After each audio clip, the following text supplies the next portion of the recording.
PSC പരീക്ഷകൾ പഠിക്കുന്ന ആൾക്കാരെ ഇപ്പോൾ അടുത്ത കാലത്ത് ബാധിച്ചിരിക്കുന്ന ചെറിയൊരു അസുഖമാണ്, ഞാനതിനെ കോഡോമാനിയ എന്ന് വിളിക്കട്ടെ. അതായത് കോഡുകളോടുള്ള ഭ്രാന്തമായ ഒരു അഭിനിവേശമാണ്. എന്ത് പഠിക്കാനും ഒരു കോഡ് ഉണ്ടാക്കാൻ നോക്കുക, അവസാനം കോഡുകൾ നിറഞ്ഞ പുസ്തകങ്ങളുമായി നടക്കുക, പരീക്ഷാ ഹാളിൽ ചെന്നിട്ട് ഈ കോഡുകൾ ഓർമ്മയുണ്ടാകും, പക്ഷേ എന്തായിരുന്നു കോഡ് കൊണ്ട് ഉദ്ദേശിച്ചതെന്ന് മറന്നു പോകാൻ സാധ്യതയുണ്ട്.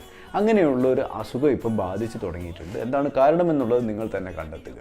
എൻ്റെ ഒരു അഭിപ്രായത്തിൽ ചെറിയ ചെറിയ കോഡുകൾ നിങ്ങൾ സ്വന്തമായിട്ട് ഉണ്ടാക്കി പഠിക്കുന്നതൊക്കെ നല്ലതാണ്. പക്ഷേ മറ്റുള്ള ആൾക്കാർ നിങ്ങൾക്ക് ഉണ്ടാക്കി തരുന്ന കോഡുകൾ ഹൃദിസ്ഥമാക്കി വെച്ച് പരീക്ഷകൾ പോയി കഴിഞ്ഞാൽ ഒരുപക്ഷെ അത് നമുക്ക് തിരിച്ച് വായിച്ചെടുക്കാൻ ഡെസിഫർ ചെയ്യാൻ പറ്റിയിട്ടില്ലെങ്കിൽ പരീക്ഷ വലിയൊരു ട്രാജഡി ആവും.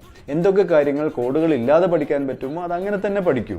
ഇനി ഏതെങ്കിലുമൊക്കെ നമ്മൾ മുമ്പ് പഠിച്ച വിബ്ജിയോർ പോലുള്ള കോഡുകൾ എപ്പോഴും മനസ്സിൽ നിൽക്കുന്നതുണ്ടെങ്കിൽ അത് പഠിച്ചെടുക്കുന്നതിൽ തെറ്റുമില്ല. ഒരിക്കലും കോഡിൻ്റെ പിന്നാലെ മാത്രം പോകരുത്, ഡേഞ്ചറസ് ആണ്. ഓർക്കുമല്ലോ.